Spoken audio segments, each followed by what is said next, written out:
Do you want to stop the cycle of organizational changes that never achieve the expected results? Or end the creation of disengaged people in your organization who have learned to fear change?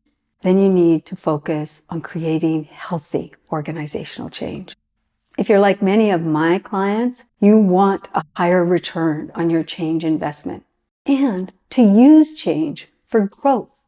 That's what can happen when you focus on creating healthy organizational change.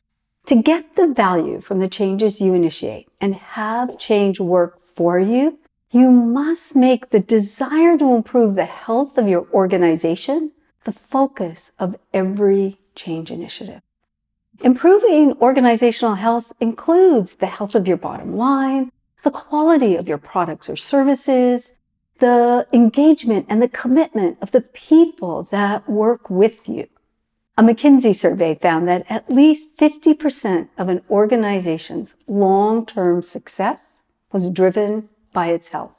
And that same survey stated that about 70% of change failures resulted from poor organizational health. Things like employee attitude or unproductive management behavior. Keep watching to discover the 6 characteristics of healthy organizational change that can help you and your organization grow stronger because of change. You may be thinking, oh, that sounds really nice, but we have a deadline. We can't worry about all that soft stuff. We need to get this done, whatever the change is, and we need to meet the deadline.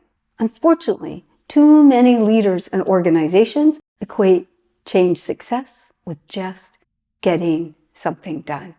And the problem with this type of approach is the damage it causes to you, your people in your organization, and your organization's growth and performance.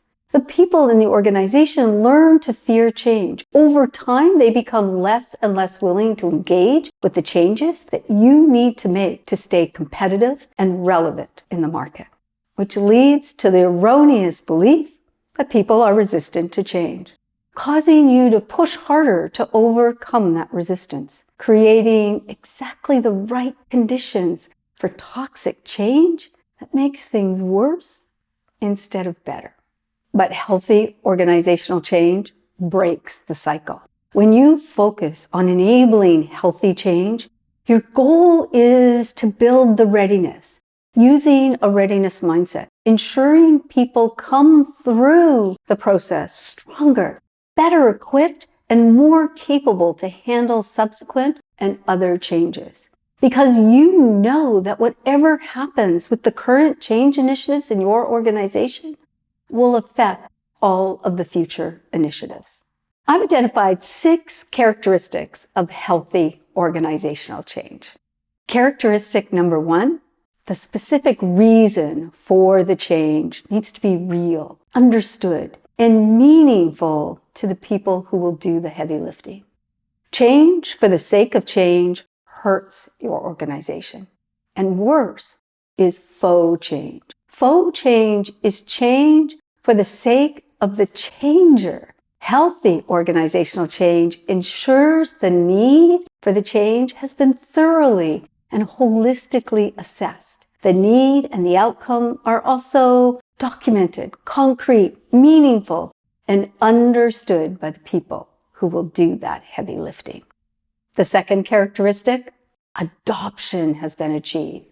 The difference between adopting to a new state and adapting is one of sustainability. When we adapt to a new situation, we hold out the hope that things will go back to the way they were. We create workarounds to make the new process, the new technology or environment work, look, and feel like our current one, the one that's comfortable. You have probably experienced adapting to a new situation if you've ever heard yourself say, I can't wait until things get back to normal. When we adopt a new situation, it becomes internalized as our usual way. We stop looking for a way to go back We are fully committed to living in this new situation, and healthy organizational change focuses on the activities, the time and conditions needed to enable the adoption of the new environment. And the leaders don't stop supporting the transition until that adoption has been achieved. Characteristic number 3, change capability is increased. One thing we can agree on is that whatever changes are needed today, they're not going to be the last for your organization or any organization.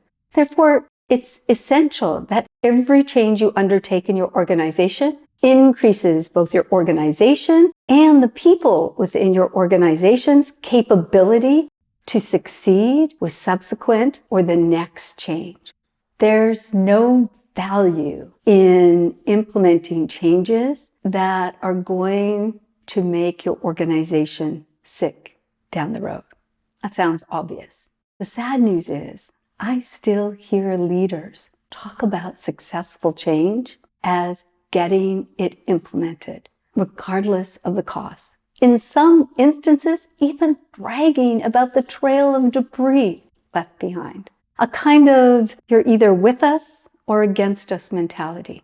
Healthy organizational change focuses on building long-term change capability.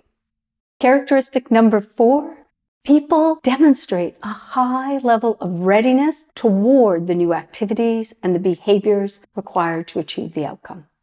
At every course, client engagement, or speaking event, I'm asked about how to manage resistance to change.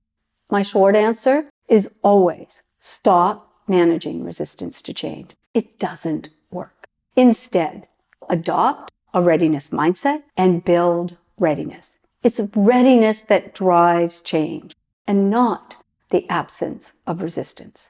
Healthy organizational change focuses on preparing, supporting people to create the readiness that they need to navigate through the process and adopt those new activities and behaviors. Characteristic number 5, people experience limited stress. Almost everyone, even me, laments about the discomfort of change. And there's good reason for this. Change is uncomfortable. As John Maxwell said in his book, Thinking for a Change, if change doesn't feel awkward or uncomfortable, it probably isn't really a change. Change is any event that pushes, facilitates, enables, or requires us to move outside or beyond our current comfort zone.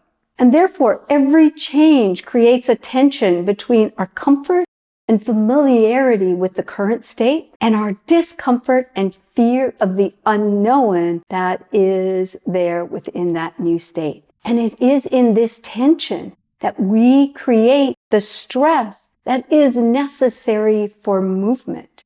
It's also at this critical point where the new meets the old that you have the chance to either excite people with the prospect of new opportunities or paralyze them with the fear of uncertainty and the unknown. Healthy change focuses on creating only enough stress to facilitate and encourage movement away from the current state, and not so much that people feel distress. Characteristic number 6, people feel actively involved. I still hear leaders talk as if involvement of the people affected is optional. It's not. Active involvement doesn't mean that every employee or person affected makes every decision.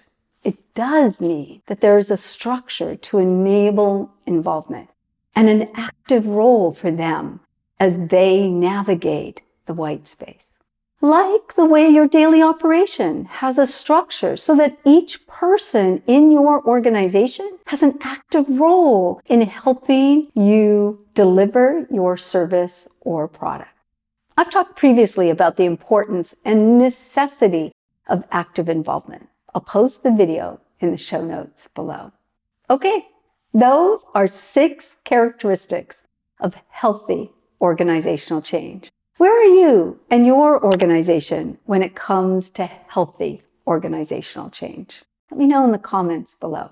I hope you found this video helpful, and I'll see you soon. Bye for now.